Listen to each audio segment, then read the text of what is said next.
Draft publication యొక్క details వివరాలు అన్నీ కూడా మీకు ఈ 4 పేపర్స్ రూపంలో మీకు ఇవ్వడం జరిగింది. డీటెయిల్స్ అన్నీ మీ దగ్గర ఉన్నాయనుకుంటాం. These details GSL medical institutions మరియు కిమ్యూ ఇంటర్నేషనల్ యూనివర్సిటీ భాగస్వామ్యంతో ఇండియన్ అలైన్డ్ MBBS కోర్స్ అడ్మిషన్లు అందిస్తోంది నియో. సో ఇందులో పొందుపరిచిన డీటెయిల్స్ ఏమన్నా ఒకసారి క్లుప్తంగా మీకు తెలియజేస్తాము. సో ఎన్యుమరేషన్ ఫేజ్ తర్వాత మన రాష్ట్రంలో 78.30 ఎలక్టర్స్ ఉన్నారు ప్రస్తుతానికి.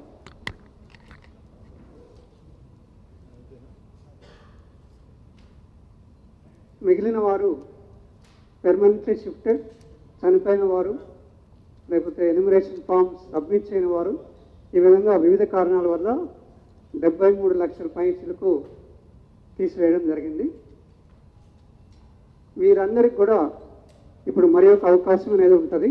ఇందులో ఎవరైనా పేర్లు మిస్ అయినట్టయితే, అంటే ఎన్యుమరేషన్ ఫామ్స్ సమయానికి ఇన్ టైంలో సబ్మిట్ చేసుకోలేకపోవడం వల్ల పేరు లిస్ట్లోకి రాలేదు అనుకున్న వారు ఎవరైనా ఉంటే కూడా ఈ అవకాశాన్ని వాడుకొని ఫామ్ 6 రూపంలో ఫామ్ 6 సబ్మిట్ చేసి వాళ్ళు మళ్ళీ ఫైనల్ రోల్లోకి రావడానికి అవకాశం ఉంటుంది.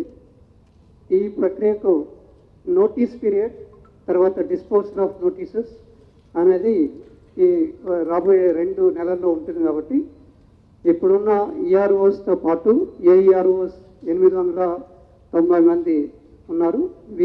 వీరితో పాటు ఇంకా అడిషనల్ ఏఈఆర్ఓస్ని కూడా ఏర్పాటు చేసుకోవడం జరుగుతుంది. వీళ్ళందరూ నోటీస్ అనేది ఇచ్చి, నోటీస్ అందిన వారు ఎవరికైతే నోటీస్ ఇవ్వడం జరుగుతుందో వాళ్ళు నోటీస్కి సమాధానం ఇవ్వాల్సి వస్తుంది.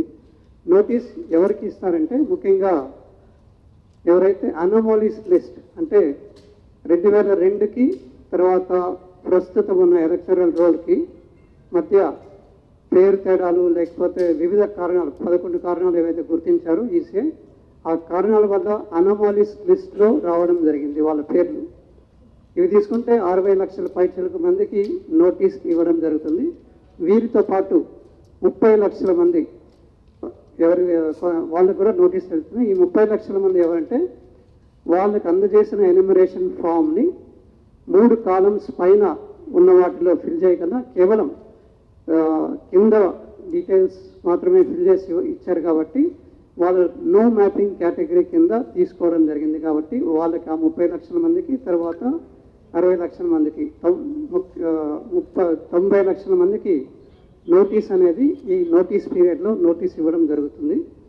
సో నోటీస్ ఇచ్చిన ప్రతి ఒక్క వ్యక్తి దానికి సమాధానం, ఆ నోటీస్ ఎలా ఉంటుంది అనేది కూడా మీకు కాపీ అందజేస్తాము. ఒక కాపీ కూడా అందజేయండి. ఆ నోటీస్ ఏ విధంగా ఉంటుంది అనేది ఇట్స్ ఏ ప్రీఫిల్డ్ ఇన్ఫర్మేషన్ మొత్తం ఉంటుంది. వాళ్ళు డీటెయిల్స్ ఎందుకు నోటీస్ ఇస్తున్నారు అనేది కూడా ఈఆర్ఓ ఆ డీటెయిల్స్ నోటీస్ ఎందుకోసం ఏం కారణం వల్ల నోటీస్ ఇస్తున్నారని రాస్తారు. ఆ డీటెయిల్స్ ఫిల్ చేసి ఈఆర్ఓ ఈ నోటీస్ అనేది ఆ 90 లక్షల మందికి నోటీస్ ఇస్తారు. నోటీస్ అందిన ప్రతి ఒక్క వ్యక్తి నోటీస్కి సమాధానం ఇవ్వాల్సి వస్తుంది. సమాధానం తీసుకున్న తర్వాత వాళ్ళ పేరు ఆల్రెడీ ఓటర్ లిస్ట్లో ఉన్నది, దాన్ని నిర్ధారించుకోవడానికి, దాన్ని పటిష్టంగా అక్కడే ఉండేట్టుగా చూడడానికి అవకాశం ఉంటుంది. తర్వాత ఇప్పుడు జరిగిన ప్రక్రియలో బిఎల్ఓస్ యొక్క పాత్ర చాలా ఎక్కువగా ఉన్నది. వాళ్ళు బిఎల్ఓస్ ఎవరైతే ఫీల్డ్ లెవెల్లో తిరిగారు, తర్వాత వాళ్ళకి బిఎల్ఏస్ యొక్క సహాయ సహకారాలు కూడా అందుకొని వాళ్ళకు కూడా ఆ లిస్ట్ వాళ్ళ పరిధిలో బిఎల్ఓస్ పరిధిలో కూడా వాళ్ళకి లిస్టులు అందజేయడం జరిగింది. వాళ్ళ యొక్క సంతకాలు కూడా తీసుకొని ఈ తయారు చేయడం జరిగింది. ఏఎస్డి లిస్ట్ అనేది absent shifted dead and migrated వీళ్ళందరినీ తీసుకుంటే మన రాష్ట్రంలో 73 లక్షల మంది వరకు ఏఎస్డి లిస్ట్లో వచ్చారు. ఆ ఏఎస్డి లిస్ట్లో వచ్చిన వారు absent, shifted, dead and duplicates వీళ్ళ ఏఎస్డిడి అంటారు, పెర్మనెంట్లీ షిఫ్టెడ్. ఎవరి పేరైనా ఏ కారణమైనా మీన్స్ బై మిస్టేక్ ఇఫ్ వాళ్ళ పేరు if there name is figuring in the ASD list, ఈ యొక్క ఆపర్చునిటీని కూడా వాడుకొని వాళ్ళు తిరిగి మెయిన్ రోల్లోకి తీసుకురావడానికి అవకాశం ఉంటుంది. ఈ notice period for claims and objections అయితే 17 ఆగస్ట్ నుంచి 16/9 అంటే సెప్టెంబర్ 16వ తారీఖు వరకు ఈ నోటీస్ పీరియడ్ ఉంటుంది. దాంట్లో forms for filing claims and objections ఈ 1 monthలో ఎవరైతే క్లెయిమ్స్ అంటే నా ఓటు తీసేశారు గతంటే, నా ఓటు నేను ఇక్కడ ఓటర్ అయినా కానీ నా ఓటు తీసేశారు అని ఎవరైనా అభ్యంతరాలు పెట్టుకోదలుచుకుంటే, తర్వాత వేరే ఊరు మారడానికి వాటికి కూడా క్లెయిమ్స్ అండ్ అబ్జెక్షన్స్ కింద వాళ్ళు ఈ 1 monthలో వాళ్ళు క్లెయిమ్స్ పెట్టుకోవచ్చు. వాటి డిస్పోజల్కి ఈ ఆగస్టు సెప్టెంబర్ ఈ 2 నెలల్లో వాటి డిస్పోజల్కి ఈఆర్ఓస్కి సమయం ఇవ్వడం జరిగింది. ఆ సమయంలో వాళ్ళు డిస్పోజ్ చేయాల్సి వస్తుంది. కాబట్టి ఈ సమయాన్ని ఎలక్టర్స్ ఎవరైతే ఉన్నారో వాళ్ళు ఎలక్షన్ కమిషన్ వారు ఇస్తున్న ఈ సమయాన్ని వాడుకొని వాళ్ళకి ఎటువంటి డౌట్స్ ఉన్నా కూడా ఈ పీరియడ్స్లో క్లెయిమ్ చేయొచ్చు, లేకపోతే అబ్జెక్షన్స్ కూడా వాళ్ళు తెలియపరచచ్చు.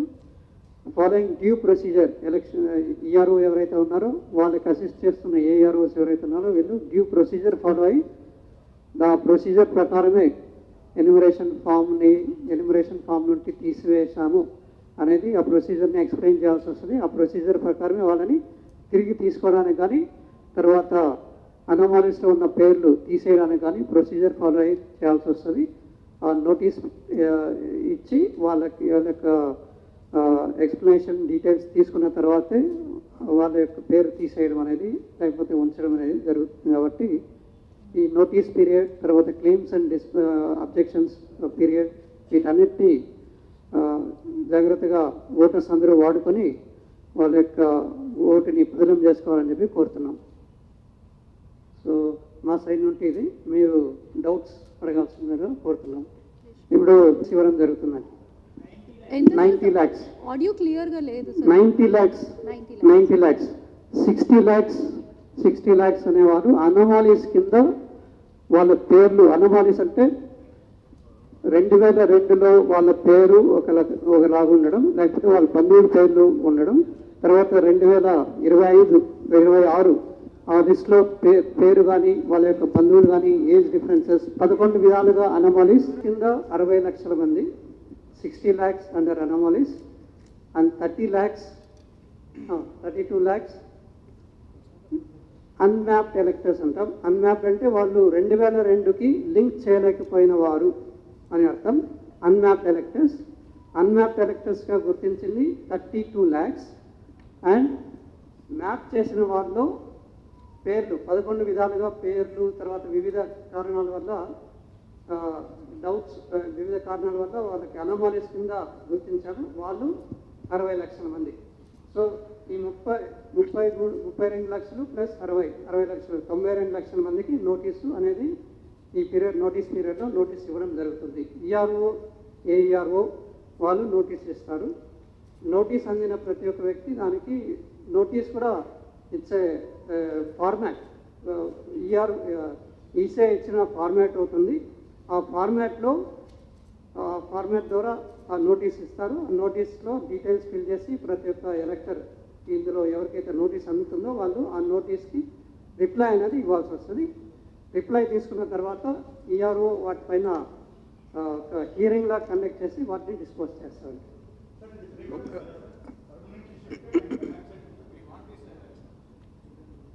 ASD list sir, ASD list వెబ్సైట్లో డిస్ప్లే చేస్తారా? వెబ్సైట్లో పెడతాము. తర్వాత డీటెయిల్స్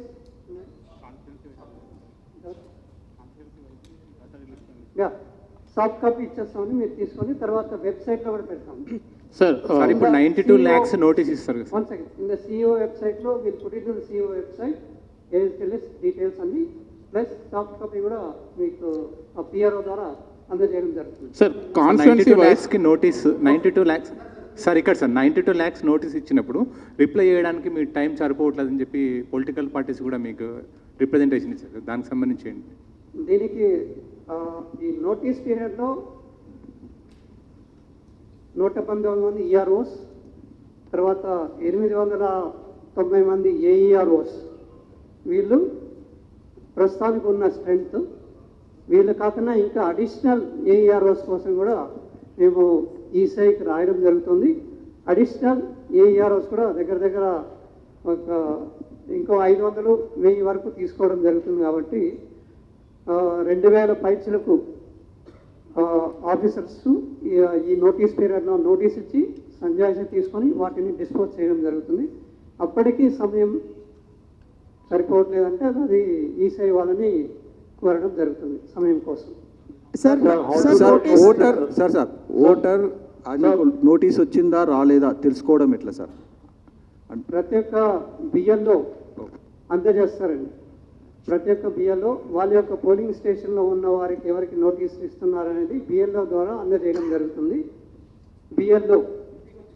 బిఎల్లో ప్రతి ఇంటికి వెళ్ళి నోటీస్ అందజేస్తారు. సార్ ఫామ్ Sir, 6 reply ఇమీడియట్గా arrival, స్టార్ట్ sir. అవుతుంది సార్? సార్ ఫామ్ 6 ఇమీడియట్గా స్టార్ట్ చేసుకోవచ్చా? ఫామ్ 6 ఇప్పుడు డ్రాఫ్ట్లో ఓట్లు లేని వాళ్ళు ఫామ్ 6 Form ద్వారా అన్నారు కదా, 6, ఇమీడియట్గా Form దానికి 6. ఫుల్ఫిల్ చేయాలంటే ఏమేమి డాక్యుమెంట్స్ కావాలి? ఇప్పుడు ఫామ్ 6 అనేది ఫామ్ 6 సబ్మిట్ చేయాలి. ఫామ్ 6తో పాటు డిక్లరేషన్ ఫామ్ అనేది ఉంది. ఆ డిక్లరేషన్ ఫామ్ కూడా బిఎల్ఓ పరిధిలో ఉంటాయి. Form 6 plus declaration form 2 submit చేయాల్సి వస్తుంది. కొత్తగా ఓటర్ నమోదు చేసుకోవాలనుకున్నాం.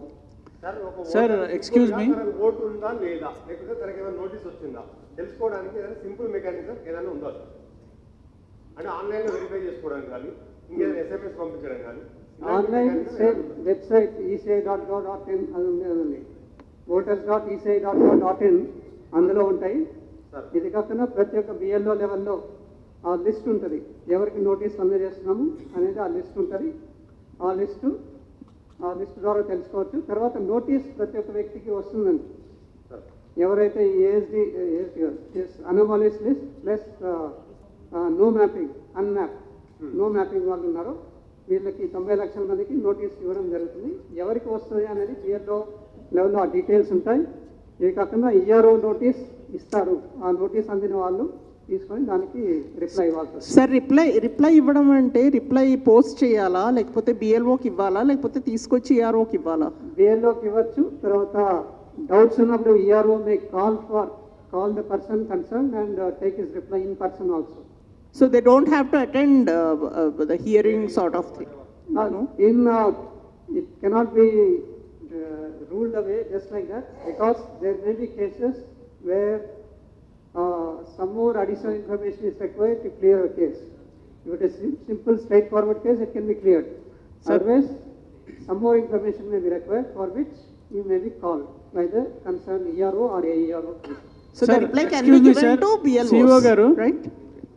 సిఇఓ గారు ఇప్పుడు ఇది రిలీజ్ చేశారు కదా, ఆన్లైన్లో పెట్టారు కదా, పోలింగ్ బూత్ మారిందా, ఆ నెంబర్స్ మారుతాయా? Because somebody wants to check, because I'm trying to check mine, I couldn't find in my 2025 booth. So polling booth మార్చారా? What is that status? ఇప్పుడు ఈ కొన్ని జిహెచ్ఎంసీ పరిధిలో నెంబర్ కొన్ని మారాయి. అంటే బికాస్ ఆఫ్ అడిషనల్ ఇంతకుముందు 1800, 1700, 1600 అలా ఓటర్స్ ఉండడం వల్ల దాన్ని స్ప్లిట్టింగ్ చేసి కొత్త పోలింగ్ స్టేషన్స్ అనేది చేసుకోవడం జరిగింది. ఆ డీటెయిల్స్ ఏమనేది కూడా ఈఆర్ఓ పరిధిలో ఉంటాయి. ఎన్ని కొత్త పోలింగ్ స్టేషన్స్ అయినాయి, ఎన్ని స్ప్లిట్ చేసి కొత్తగా ఫామ్ చేశారు పోలింగ్ స్టేషన్ అనేది ఆ డీటెయిల్స్ ఈఆర్ఓ పరిధిలో ఉంటాయి. అది అర్థమైంది సార్, కొత్త పోలింగ్ స్టేషన్లు యాడ్ చేశారు. But if I want to check, where do I go and check? Because you only put up the PDFs, there is nothing like where I can check. ఆ previous number voter ID ఉంటుంది అన్నది 2025ది, ఆ నెంబర్తో check చేసుకోవడానికి లేదు కదా number మారుతాయండి sir? Because number previous polling station number 1 serial number 25 అంటే పోలింగ్ స్టేషన్ నెంబర్ 1 అయినా కూడా సీరియల్ నెంబర్ 25 ఉండకపోవచ్చు. ఎందుకంటే family members some additions, because of family member additions their names may come ముందుకు వస్తాయి. ఎపిక్ నెంబర్ గురించి అడుగుతున్నాను సార్. ఎపిక్ నెంబర్ అది సర్చబుల్ లేదు సార్. అది ఎపిక్ నెంబర్ మారదు కదా. ఎపిక్ నెంబర్ ఇస్ ఇండివిజువల్స్ మారుతుందా? మారు